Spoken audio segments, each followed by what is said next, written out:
또영주TV의 또영주! 김영훈입니다. 자, 토트넘이 겨울 이적 시장 정말 시끄럽게 보내고 있습니다. 무엇보다도 에버튼이 영입하려고 했었던 단주마를 하이제킹하는 데 성공을 했죠.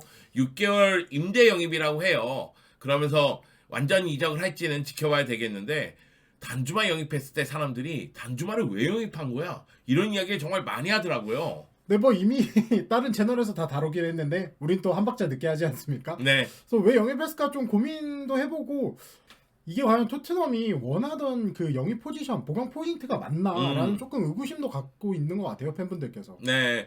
왜냐하면 토트넘 입장에서는 다이어가 불안하기 때문에 중앙 수비 쪽을 보강하는 게 낫지 않겠느냐. 또는 호이비에르하고 벤탄쿠르가 나왔을 때는 나름대로 괜찮지만은 비스마가 부진하기 때문에 중앙 미드필더 자원을 늘리는 게 좋지 않겠느냐. 이런 시선이 분명히 있거든요. 네. 그런데 뜬금 공격수예요. 사실 공격 라인은 해리케인과 손흥민이라는 확실한 원투 펀치가 있기 때문에 세부적인 전술을 짜면서 선수들의 동선을 맞춰주는, 그리고 호흡을 맞춰주는 그런 모습이 필요한데 단주마를 영입했단 말이에요. 이거 대체 왜 영입했을까? 이런 궁금증이 생기면서 저희가 한번 이 궁금증을 풀어보고자 합니다. 자, 그러면 함께 출발하시죠. 고고고! 네, 토트넘이 에버튼 이적을 앞둔 단주마를 하이제킹에 성공을 했습니다. 네, 기간은 6개월 단기 임대인데 선택 이적 옵션이 있다고 합니다. 뭐 400억에서 600억 정도 사이라고 하는데 이건 또 매체마다 다르기 때문에 뭐 시즌 막판에 만약 토트넘이 완전 이적을 했을 때 이제 가격을 좀 봐야 될 것 같고, 우선 단주마 얘기를 좀 해봐야 될 것 같아요. 일단 이번 시즌에 세티엔 감독 체제의 BRL에서 좀 적응하지 못하고 있다라는 네. 평가가 좀 많았죠. 에메리 감독 밑에서는 단주마가 상당히 힘을 발휘했단 말이에요. 그 이유는 에메리 감독이 아스날에서 프리미어리그를 경험한 다음에 BRL 지휘봉 잡았을 때 BRL의 공수전환 속도를 빠르게 바꿔놨어요. 네. 그래서 4-4-2 포메이션을 가동하는데 중앙 자원을 측면에 배치하면서 중앙을 좀 더 보강하는 그런 느낌이 있고, 그리고 전방 쪽에 측면까지 소화할 수 있는 자원을 배치하면서 단주마라든가 제라르 모레노라든가 이런 선수를 배치하면서 전방의 속도를 높여놨단 말이죠. 그러다 보니까 단주마가 기용이 됐을 때는 빠르게 수비에서 공격으로 전환되고, 그 가운데 단주마의 스피드 그리고 마무리 능력을 최대한 이용할 수가 있었습니다. 그래서 지난 시즌 단주마의 활약은 정말 대단했거든요. 에메리 감독이 단주마에 대해서 나의 호날두라는 얘기까지 했었어요. 그 정도로 좋은 활약을 펼쳤는데 세티엔 감독으로 바뀌고 나서 세티엔 감독의 전술에는 맞지 않는다는 거죠. 앞쪽에 공간이 없을 경우에는 단주마가 공간을 파고들 정도의 섬세한 플레이를 보여주지를 못했기 때문에 단주마가 출전계가 그렇게 많다고 보기는 어렵고, 그리고 올 시즌은 지난 시즌에 비해서 공격 포인트가 현저히 떨어졌습니다. 그러니까 지난 시즌 같은 경우에는 리그에서 10골 3개의 도움을 했는데 올 시즌은 리그에서 2골에 멈춰 있으니까요. 결국 비아레알 입장에서는 이 단주마를 임대 보내는 쪽으로 초점을 맞춘 거고, 그때 토트넘이 낚아챈 거죠. 그렇죠. 일단 단주마는 오자마자 데뷔골을 터뜨렸습니다. 네, 난 놀랬어. 네, 저도 조금 놀랐습니다. 야, 되는 놈은 되는구나. 네.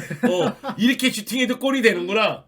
네, 그 전에 손흥민이 2골 넣었을 때 이 2골이 너무나 아름다웠거든요. 그렇죠. 네, 왼발로 ZD 가마차는 슈팅. 와, 거의 25m를 가로지르면서 날아가는 그 슈팅 정말 짜릿했고, 그리고 왼발 터닝 슈팅도 너무나 좋았기 때문에 손흥민의 2골을 보고 나서 야, 예술 점수 너무 높은데? 근데 단주마가 예술 점수를 팍 까먹는 그런 슈팅으로 골을 넣었습니다. 네, 단주마는 프레스턴전 이제 FA컵 일정에서 후반 26분 교체 투입되면서 후반 42분 세개 골을 장식을 했는데, 이날 약간 최전방에 배치되는 모습이 있었어요. 네. 그러면서 손흥민 선수와 잠깐 동안 호흡을 맞추는 모습도 있었고, 이제 다른 공격수들과도 호흡을 좀 맞추는 모습이 있었는데, 사실상 이날 뭐 볼터치가 그리 많지는 않았습니다. 네. 볼터치 3회 정도여서 뭐 단주마의 장점 뭐 그런 것들을 보기에는 충분하진 않았지만, 그래도 단주마가 활발하게 좀 침투를 가져가는 모습들, 이제 동료들에게 패스를 요구하는 모습들이 좀 잡히면서 단주마가 토트넘에서 또 다른 이제 재기를 노리고 있구나라는 모습도 좀 볼 수 있었던 것 같습니다.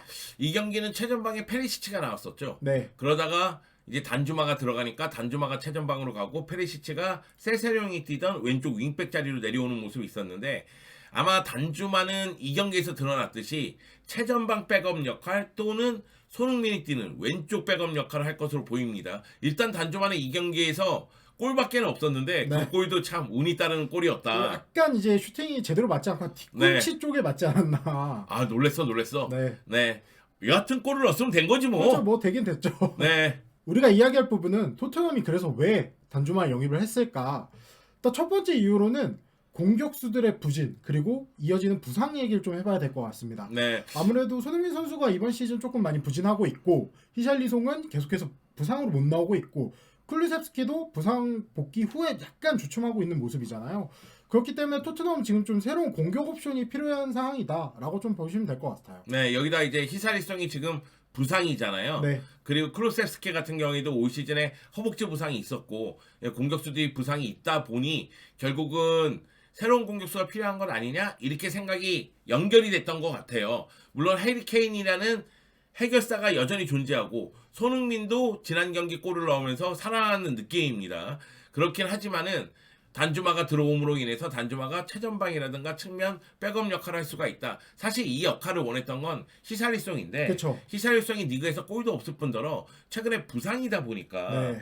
아마도 히샬리송의 이 부상 상태에 대해서 좀 걱정이 되지 않나. 그래서 단주마를 영입한 건 아닌가 그런 생각이 좀 듭니다. 글쎄요. 저는 단주마를 믿지 않는 사람으로서 물론 이제 단주마가 데뷔전에서 데뷔골을 넣었기 때문에 지금까지는 우와 대단해 이렇게 얘기해도 할 말은 없지만 조금 1차원적인 생각이 아닌가 이런 생각도 좀 듭니다. 저는 그렇게 생각해요. 지금 저희가 뭐 공격수들의 부진 부상이라고 얘기했는데 부상은 맞고요. 그리고 부진이라는 부분에 대해서는 히살리성도 그렇지만은 손흥민 얘기는 올 시즌에 나옵니다. 네. 지난 시즌 득점왕인데 올 시즌은 기대만큼 골을 못 넣고 있으니까 최근 멀티골 넣은 게 이제 8호 골까지 넣은 거죠. 네. 근데 손흥민 선수의 문제는 제가 느끼기에는 선수 개개인의 능력보다는 세부적인 전술 부족이에요. 페리시치하고 동선이 겹치는 모습이 있거든요. 그거를 어떻게 풀어줄지에 대해서 고민을 해야 됩니다. 측면에 윙백 자원과 윙포드가 동선이 겹치면 그러면 힘을 발휘하기가 어렵거든요. 근데 이 플레이에 동선 겹친다거나 호흡적인 문제는 이미 우리가 여러 번 봤어요. 하물며 경기 중에 페리시치가 패스가 안 온다고 화를 내는 장면이라든가 손흥민이 왜 끝까지 뛰지 않느냐고 얘기하는 부분이라든가 이런 거는 결국은 호흡의 문제거든요. 네. 이런 부분에 대해서 콘테 감독이 교통 정리를 해야 되는 건 아닌가라는 생각이 들지 새로운 자원이 필요한 건 아니거든요. 근데 단주마를 영입하면서 어느 정도 좀 분위기를 바꾸려고 하는 것 같습니다. 네, 그 다음은 백업, 공격수들의 백업 이야기를 좀 해볼 필요가 있을 것 같습니다. 우선 손흥민 선수와 동일 포지션이기 때문에 손흥민 선수 얘기를 좀 먼저 해봐야 될 것 같은데 손흥민 선수가 이번 시즌 27경기 2190분을 출전 중입니다. 이번 시즌 총 토트넘이 30경기를 치렀는데 손흥민 선수가 27경기를 출전했습니다. 나머지 3경기는 이제 안아골절로 인해서 이제 부상으로 못 나온 경기인데 이 수치를 계산해 보니까 경기당 평균 한 81분 정도를 소화하고 있고 그리고 또 다른 공격수인 히샬리송은 잦은 부상. 그다음에 브라이언 힐, 모우라는 사실상 전력의 평가를 받고 있고 힐은 최근에 세비야 임대를 확정지었습니다. 네. 결국 힐하고 모우라는 이제 활용하지 않을 가능성이 크다는 점을 고려했을 때에는 공격수 숫자가 좀 부족하다는 거죠. 히샬리송이 계속 부상을 당하니까. 네. 그러면은 결국은 단주마가 해리 케인의 백업이라든가 손흥민의 백업 역할을 하기를 원한다는 겁니다. 이거는 해리 케인하고 손흥민에 대해서도 나름대로 관리가 필요하기 때문에 이 이야기를 하는 거예요. 네. 그래서 지난 FA컵 경기에서는 해리 케인에게 휴식을 줬던 것이고요. 여러 가지 측면에서 봤을 때는 단주마의 영입으로 인해서 공격수들을 좀 더 좀 효과적으로 이용하겠다 이런 생각도 있는 것으로 보입니다. 자, 세 번째로는 잉글랜드 무대 경험이 있습니다. 네. 단주마가 곧바로 약간 투입 가능한 자원을 원했던 것 같아요. 토트넘이. 우선 단주마는 2019-20 시즌 본머스 이적 후에 프리미어리그 데뷔전을 치렀고요. 그 다음 시즌에는 본머스가 강등되면서 챔피언십에서 좀 맹활약을 펼쳤는데 이때 리그 33경기 15골 7도움을 올렸습니다. 네, 사실 이 본머스에서 챔피언십에서 좋은 활약을 펼쳤기 때문에 비에아레알로 이적할 수 있었던 거예요. 네. 그런데 저는 약간 좀 의문점이 드는 게 본머스에 처음 이적했을 때 프리미어리그에 데뷔했을 때 그렇게 기대만큼의 활약을 하지는 못했거든요. 그쵸. 결국은 챔피언십에서의 활약을 보고 데리고 왔다고 봐야 되고 그리고 또 한 가지는 6개월 임대잖아요. 네. 이건 뭐 즉시 전력감 아니면은 쓸모가 없는 거예요. 6개월 단기 임대이기 때문에 단주마로서는 빠르게 적응해야 되고 토트넘으로서는 단주마에게 빼낼 수 있는 걸 쏙쏙 빼내야 됩니다. 그런 측면에서 봤을 때는 그래도 잉글랜드 경험이 있는 그리고 라리가에서도 나름대로 한 시즌 터졌었던 단주마를 영입하는 게 효과적이지 않겠느냐 이런 생각이 있는 것으로 보입니다. 이제 단주마 영입이 걱정되는 이유에 대해서 얘기할 건데 이 부분에 대해서는 여러분이 더 잘할 겁니다. 저희가 토트넘이 왜 영입했느냐에 대해서 얘기한 건 그 앞부분이에요. 그래도 공격 쪽에 백업 자원이 필요한 거 아니냐. 그래도 공격 쪽에서 무언가 활용할 수 있는 카드가 한 장 더 있어야 되는 건 아니냐 이야기를 드렸던 것이고 단주마 영입이 걱정되는 이유는 사실 얘기하자면 많습니다. 무엇보다도 토트넘이 단주마 영입이 필요해. 일단은 저도 센터백과 중앙 미드필더의 영입이 좀 더 필요하지 않나. 네. 계속해서 다이어가 불안한 모습 보여주고 있고 이번 시즌 데리고 온 비수마는 많이 부진하고 있고 네. 그리고 또 그 와중에 호이비에라 벤탄쿠르 조합이 나왔을 때는 그래도 좋은 활약을 펼쳐주고 있는데 이 역시 두 선수들도 공격 상황에서 첫 번째 패스 옵션이 좀 측면 쪽으로 많이 가다 보니까 전방으로 좀 패스를 보내줄 수 있는 뭐 플레이메이커 또는 뭐 찬스메이커 유형의 미드필더가 좀 더 필요하지 않냐라는 얘기들이 좀 있었던 것 같아요. 네, 그 부분 때문에 이제 케인이 내려오는 거일 수도 네. 있어요. 케인이 내려와서 풀어줬을 때 조금 더 효과적으로 공격이 전개되는 장면이 있으니까 일단 토트넘의 수비 얘기를 하자면 다이어 같은 경우가 뭐 대표적으로 잘 하다가도 결정적인 실수를 범하는 경우가 있잖아요. 그러다 보면 수비가 불안하고 네. 그러면은 결국 콘테 감독의 축구가 힘을 발휘하지 못하거든요. 그래서 센터백 영입에 초점을 맞추는 게 낫지 않겠느냐. 또는 아까 전에 얘기했지만 호이비에르라든가 벤탄쿠르라든가 나름대로 잘해주고 있다 할지라도 비수마가 나오면서 어느 정도 로테이션을 좀 돌려줄 필요성이 있는데 비수마가 나왔을 때 제가 느끼는 문제점은 패스 타이밍도 있고 그리고 패스 코스도 문제가 있어요. 네. 그러니까 비수마는 뭔가 한 박자씩 느리거나 묘한 선택을 해요. 그러면서 공격 템포가 느려지는 경우가 있어요. 그리고 일단 비스마가 많이 뛰면서 부딪혀 주려고는 하는데 그 가운데서도 실수가 또 없는 게 아니고 그러다 보니까 중앙 미드필더를 한 명 더 보강하는 게 낫지 않겠느냐. 저희가 라이트백 얘기하지 않는 이유는 아마 이 방송이 나갈 때쯤에는 포로 영입이 확정됐을 것이라고 예상을 하고 얘기를 하지 않는 겁니다. 결국은 저희가 느끼는 건 그거죠. 부족한 부분을 메워야 되는데 굳이? 그리고 공격 라인은 제가 말씀드렸지만 감독이 세부 전술을 통해서 선수들의 동선이라든가 호흡을 맞춰주면 되는데 네. 그런 면에서 참 묘한 영입이다. 그러니까 오히려 그 생각도 좀 들었어요. 만약에 단주마 영입이 됐다고 하더라도 센터백이라든지 뭐 중앙 미드필더 쪽에도 보강이 이루어졌으면 토트넘이 문제점을 알고 거기에 플러스 알파로 공격적인 옵션을 더하는구나라는 그렇지.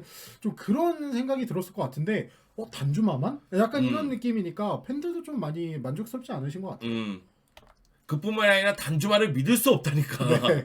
나는 don't trust you 단주마. 일단 단주마가 부상이 너무 잦습니다. 어. 네, 매 시즌 꾸준히 부상 이력이 있는데 사실상 단주마가 좋은 활약을 펼쳤다라고 했던 시즌이 이제 따지고 보면 한 2시즌 정도인데 일단 본머스에 이적했을 때도 이제 근육 문제 있었고 네. 그러면서 쭈쭈쭈 못 나오면서 뭐 비아레알에서는 지난 시즌 막바지 부상당하고 이번 시즌 초반까지 이제 결장하는 모습이 있었어요. 사실 그 단주마의 플레이 스타일 자체도 속도를 높이면서 앞으로 가는 스타일이기 때문에 허벅지라든가 아니면은 이 종아리 쪽 근육 부상이 좀 많은 편이에요.